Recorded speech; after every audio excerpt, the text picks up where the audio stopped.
This podcast contains potentially adult language, adult themes, definitely drinking, and possibly sexual context.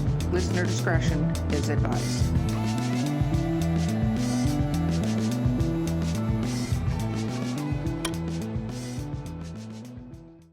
Welcome to Drinking with Authors, the Literary Briefs edition. I'm your host, Erica Lance, and my co-host today is Valerie Willis. I like that you have a look on your face like you didn't remember what your name is. Because the bottles. Three-quarters empty. The last time I drank was on a Drinking with Authors, and I think it's been almost 2 months ago. So I don't drink unless I'm on the podcast, so this is always a good time for everyone. I don't know why you think drinking an entire bottle is a good plan then. Just saying.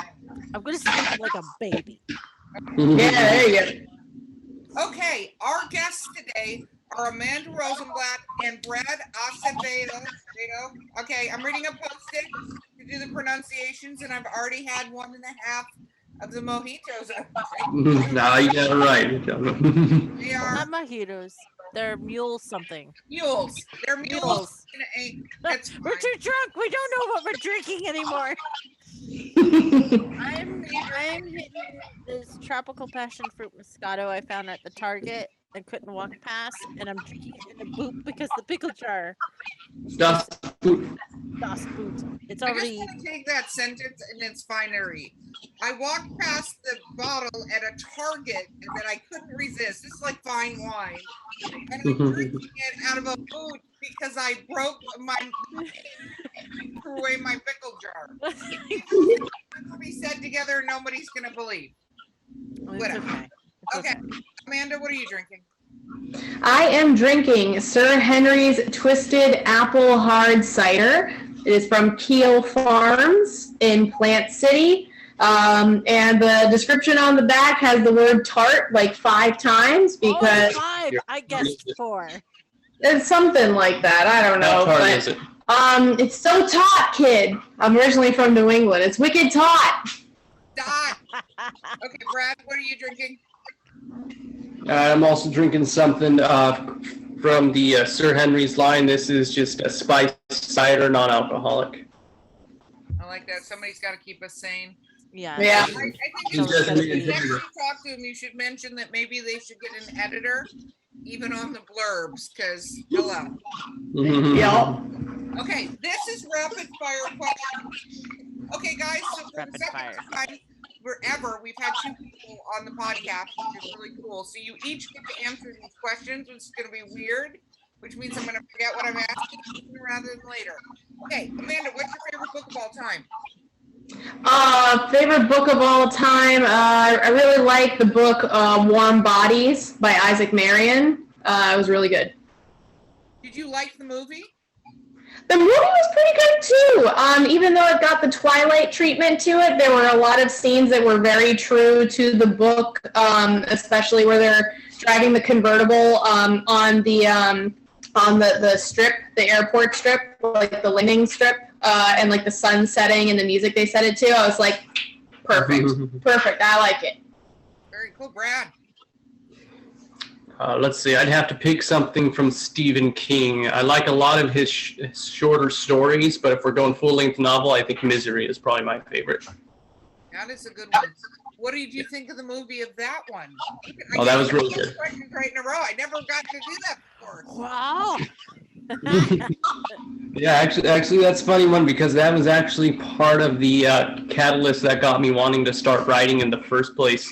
I remember Misery was one of the first adult novels that I had read when I was younger, and I was reading it. What I'd like to do is kind of envision the story happening in my head and placing actors as the characters. And I always, for some reason, imagined Annie Wilkes, this iconic fan. I thought, who would make a good Annie? Kathy Bates. She's kind of cool. And then I saw the movie, and I was like, holy crap, it's Kathy Bates, okay. This, guys, I've been drinking mules, but follow me with this. What Brad thought when reading a book about a writer who gets a psychotic fan that attempts to kill him when he kills the lead character was, I want to be a writer. Right? Take that for what you will. Okay, here's the flip side of this question. What was your least favorite book? Ooh, you know, I wanted to like it, but I read the book White Oleander. I didn't like it. I don't know. I just didn't enjoy it, and it wasn't that memorable after I read it. Yeah. What about you? I don't really have an answer for that one, honestly. Like, I can't remember the last time I read a book and I just flat out either despised it or couldn't finish it. What about least memorable then? I don't know. I wouldn't remember it. Yeah, exactly. remember. Exactly. I can't finish them. Non-drunk person question. Oh. Listen, I'm a professional drunk interviewer. Yeah. Yes. Leave the questions to me. So, okay. Will you finish a book regardless? Yeah, I need to know where it's going. Then I'll make up my mind afterwards. I was able to finish the movie Spanglish. I can finish a book. You know what I mean?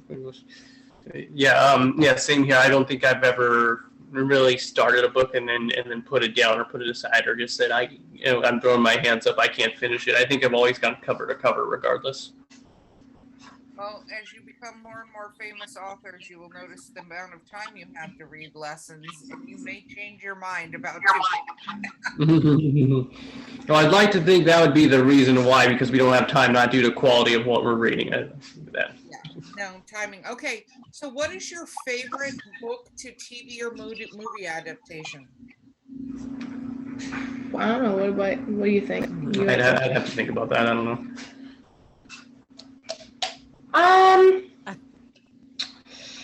You know, I think the movie It, the original adaptation of the movie It. Version? Yes. God, it was so good. The monster at the end needed to be replaced on that one.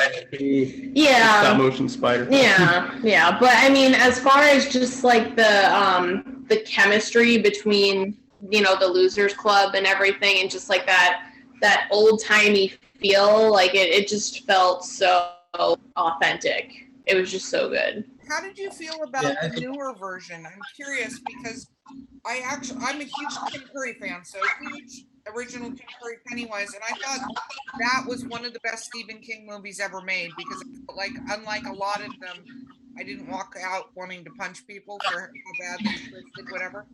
But I have to say, I actually thought they did a pretty good job with it, and I loved it the first time the kids actually even saw Skarsgård dressed as Pennywise was when they were filming the scene where he comes out of the fridge with them. Yep, the first time ever. They are scared. Like, you can look and they're not like, I'm acting like I'm scared. Like, you can see from their face, they're like, this is terrifying. Yeah, I think that they still did a really good job with that modern interpretation of the story. If I had my druthers, I would just prefer the original work. But it was good. It wasn't like I watched it and I was like, boy, that sucked out loud. It was good. I liked it. Very cool. Well, now, Brad, you've been given plenty of time to come up with your answer. Dun, dun, dun. Yeah. I really enjoyed the Jurassic Park adaptation. I mean, I know everybody in the world has seen it, but I thought like moving from Michael Crichton's version and the way Steven Spielberg, really like heightened up the suspense and, not just the visual medium with the special effects, but different the way they kind of edited some of the pacing and switched around some of the characters. I thought it was actually effective for a film translation of that one. Yeah, so I really enjoyed it. Yeah, no, I have to say I just watched, I just listened to the audiobook again though. And I'll tell you, I thought Stephen King did a very good job of reading the dinosaurs and all that. But there was an undercurrent of Jurassic Park in the book about them thinking this was some brilliant idea and it going horribly wrong. And in the movie, it went wrong, but it went horribly wrong. Mm-hmm. Oh yeah. Guys, you will never see an adult movie with dinosaurs like that in it, because now dinosaurs are movies. Yep. Upon careful consideration, I've decided not to endorse your park. So have I. Yes, exactly. Okay. Val? Oh, it's my turn. Okay. What, when you're writing, what do you do very well? Like, what is it? Are you great at making a character or pacing or making the reader feel a certain way? What do you think you do well naturally in your writing or enjoy doing in your writing? I really enjoy the process of mapping out the story and thinking of how the story is going to work as a whole. I don't like to think about one chapter at a time or one piece at a time. For me, it's like unless I have the entire thing mapped out in my head, it makes it difficult to write the entirety of it, which part of it was an exercise in control because you wrote 2 chapters of it.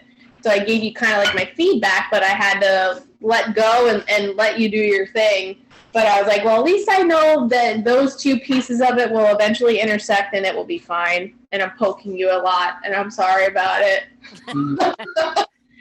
So I guess that's my thing, is I just like being able to map out and be like Charlie Day with his big conspiracy theory board and like figuring out how everything Gets the works. red yarn out and Yep. starts. Yeah. Under the thumbtacks, yeah. Exactly. What about you, Brad? Well, for me, it was actually something I never really thought about or planned out, but for one of the short stories that I had published recently, I got a lot of feedback in reviews, specifically pointing out to my story, which was a really nice compliment. A lot of people stated that even though it's about maybe a 6,000 word story, that they enjoyed the world building aspect of it.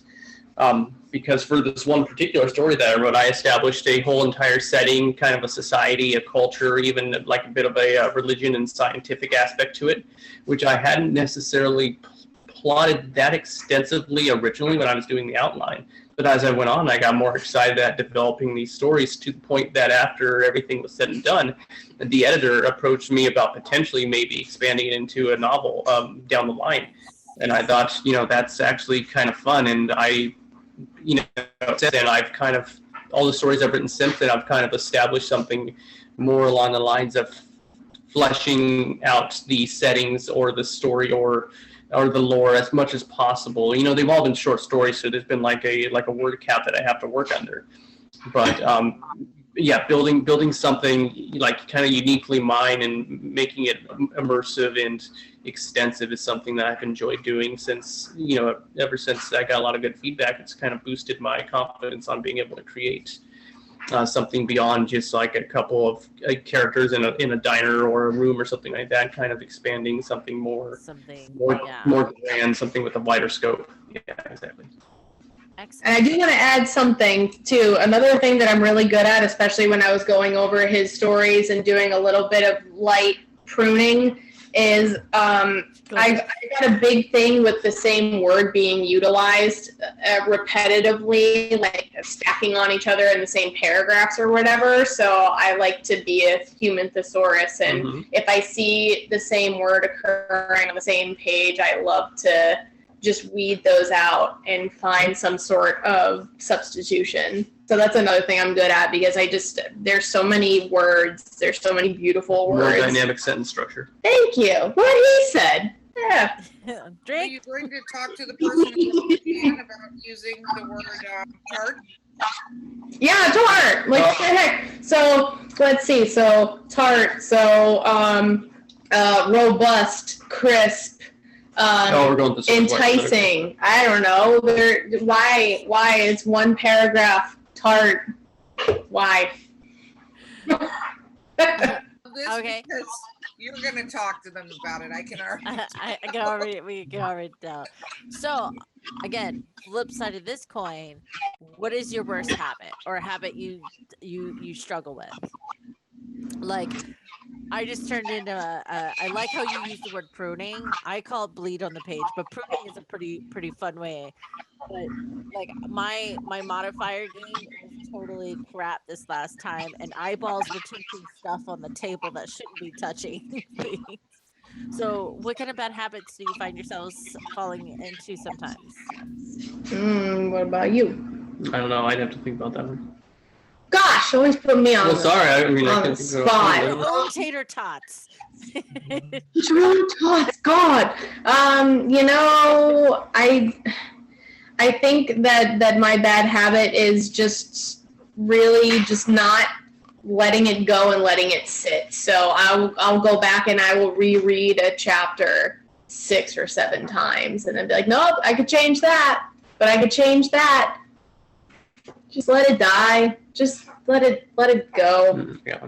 That's me. That's one of Yeah, the biggest problems for a lot of writers is that they have a hard time not being a perfectionist of their work, and it's never going to be perfect. You got to let it go sometimes. Yeah. What about you? Yeah, I think actually it kind of extends back to what I was just previously talking about, and that is trying to go too hard on some of my stories, especially since, I've been specializing in short stories, and a lot of the publishers that will be requesting submissions will have a word cap on it, like so many maximum words, and almost every single time I'll plot out a story that I think is going to fit into that scope, and by the time it's done, I have 1,000 words that I have to edit out or to carve down a bit. So I think that is one thing where I'm trying to go a little too far in regards to what I can realistically write, especially if I'm trying to do a short story that's supposed to be at a specific limit, Character limits. Mm-hmm. Yeah, word counts. Yeah. Word counts. Oh. You both, even though you have books, you have short stories. Let's talk about writing a full-length novel. Have you thought about this? Where has this been? I'd like to. Anytime, for whatever reason in the past that I've tried to write a novel, it's always kind of stalled out, and I just haven't been able to. I probably have at least like 5 or 6 unfinished manuscripts lying around somewhere that I would like to revisit someday, but for whatever reason, I've never been really able to get through one. But what I was mentioning about that other one earlier regarding the fictional world I crafted for that short story, I'd like to think that can provide me with enough material to potentially try to push it into a full-length novel. It's just in the past, any of the stories I have always have seemed to fall in between the limits. Too long for what would qualify as a short story and too short for like a full-length novel, if you know what I mean. So I need to find that. Graduating to novellas? Novellas. Well, yeah, that's kind of around the limit that I've been looking at so far. But it's still something that I have to explore, and especially some of the concepts that I've left in the dust and I want to revisit. I might be able to work that into something. I just need to kind of dredge them up from the depths of my word processor and revive them from the dead. Exactly. It's like, oh yeah, I remember that one from 2018 that I haven't touched since then. Let's see if I can get back to it. Yep. Exactly. No, totally. What about you, Val? What's next? Oh no. Hold on. Ooh. Pet peeve. Like when you're reading a book as a reader, is there like a pet peeve that'll irk you? Like, I know, here's a fun one. Mark Munsey's pet peeve is alabaster skin. He loses. Alabaster skin. Yeah, I hate when people use the word gritty to describe things. I'm like, for the love of God, find another word. Hate that. I sometimes get a little annoyed when I see what I self-construe as what I think is sort of like a natural dialogue or a natural kind of dialogue being written. Like when I write dialogue, I try to keep it as kind of a realistic flow. Like occasionally I'll even like insert like a stutter in there or something, or maybe a hem or a haw that I can picture someone saying in real life. But I've encountered, I can't name anything specific, but I've encountered stories where someone will just speak, like a modern day, not a period setting or anything, but they'll just speak a straight sentence without perfectly flowing, no contractions, anything like that. And I'm like, I just don't know if I can picture a person speaking like this. I don't know. It's nothing that really necessarily detracts entirely from the story quality itself. It's just something that I pick up on sometimes, just when it's like something that I perceive to be written unnaturally, like a kind of dialogue flow, essentially. Yeah, it's not realistic, and it can really wear the reader out. It depends, but I've picked up on that a couple times on some stories.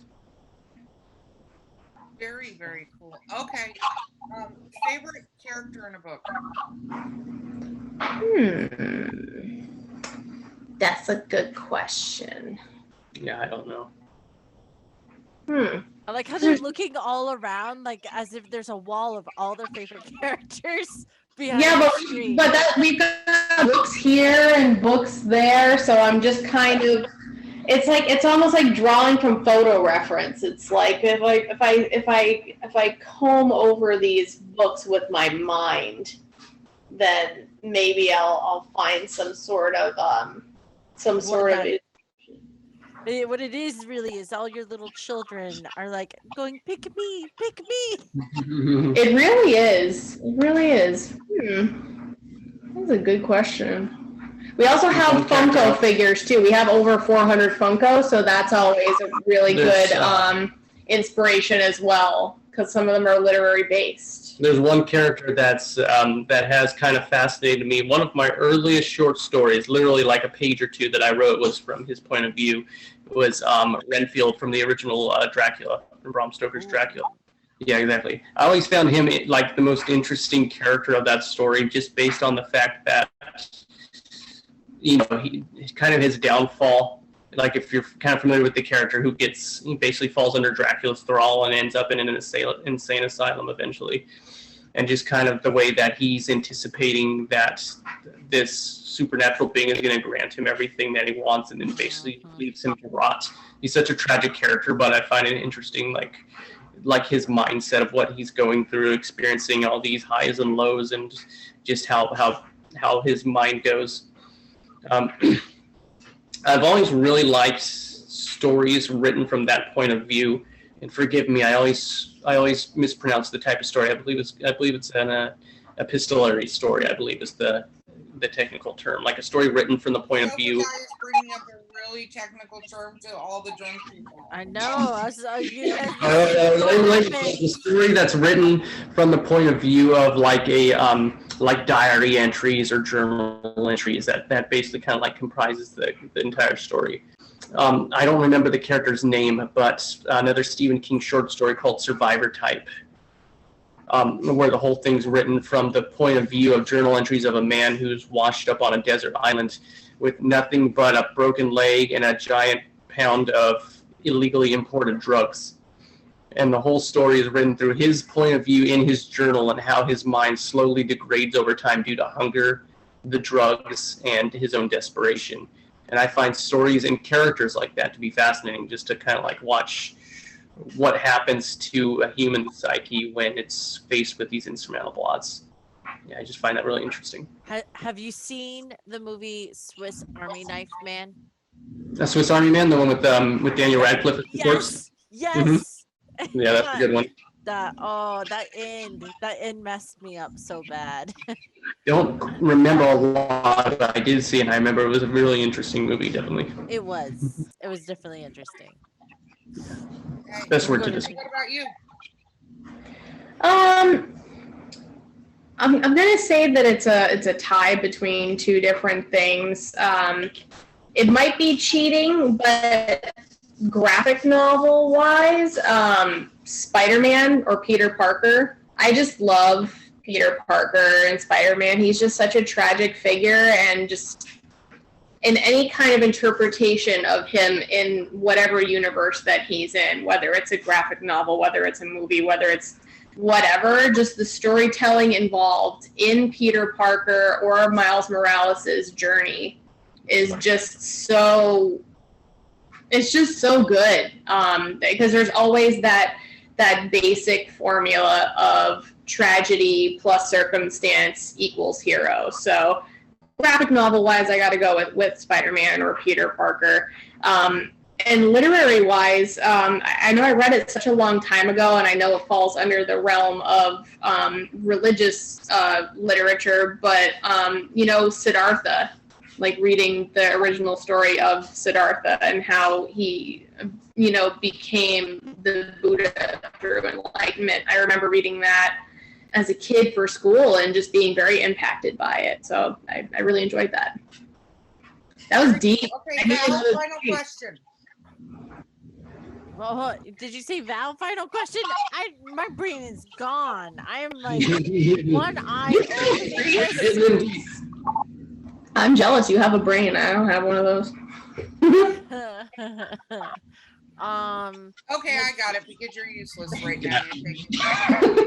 I'm just like, I'm just listening. I don't think she's listening. I'm just not even any of this. What is your favorite way to read? Kindle, audiobook, paperbook, hardcover? What is your favorite way to read?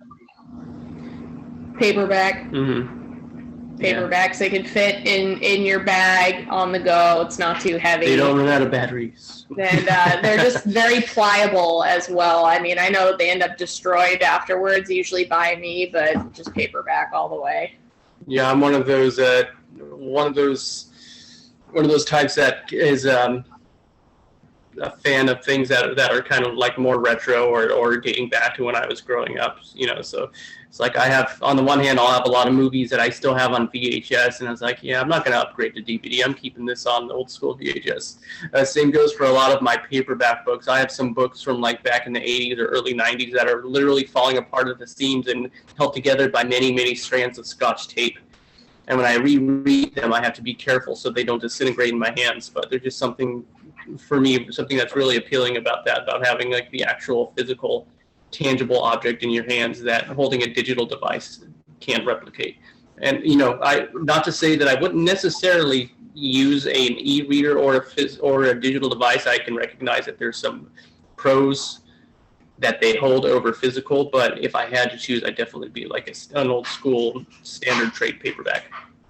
Sometimes a nice audio book is cool though. I adore Caitlin Doty. She runs the YouTube channel Ask a Mortician, and she's huge in the death reform industry. And just listening to her narrate her own books, that's just one of my favorite things because she's just such a vivid storyteller, but her voice is also relaxing. How does she describe it? She's always talking in the middle of a yawn. Yeah, that's how they describe her voice. It's like she always sounds like she's about to yawn, or like Cher, if Cher was constantly going to yawn. So she just has this very magnetic voice. So sometimes it can be good to listen to an audiobook, but it's just, yeah. Paperback. Guys, I do all of it. I'm a every kind of medium whore because it depends on what I can get my hands on. So let's do the shameless self-promotion part of this here. How do people find your book, Amanda? Sir Henry's Haunted Tales. You can find it on Amazon, and you can also find it on sirhenry'shauntedtrail.com. And any of the sales, even though it is done through Amazon, every sale goes to support a local business, and you will be shopping small. Very cool. Brad? Right. So most of mine is available on Amazon, on my Amazon author page, Brad Acevedo. This is my most recent self-published story collection called Suffer the Children. It's a trilogy of 3 short stories. Actually, about 40 to 50 pages each, so shortish stories, but it's available on my Amazon author page. And then I have a couple of my collections that are available through the publishers themselves. Krampus Tales, available through Jazz House Publishing and also on Amazon as well. And then this one is Anomalies and Curiosities. This is by Quill and Crow Publishing. It's also available on their website as well. That is very, very awesome. Thank you guys so much for being on the show. Thank you for being the first duo that we had on the show. And putting up with me. Yay, you're fantastic. You're fun. Behave. You're Yeah, shut up. What are you doing? I don't know. I never know. You got one more sip. One more sip. Hey, you almost dumped out my hard cider on the book. I don't know if you know this, but that's a very tart cider right there. How tart is it? It's very tart with some side hot, kid. You gotta finish it on the air. All right, I'm gonna finish it. Woo! Here you go. Done. And we've come to the completion of Drinking with Authors Literary Briefs edition. I've been your host, Erica Lance. My co-host today is now the very drunk off of champagne. Valerie Willis. Got it, Erica. Valerie Willis. What? Valerie Willis. I said it. I said my name. I thought I did. When you said your name. I don't know anymore. Just God. random people. God. She is literally the reason we can have nice things. And guys, we will see you next time.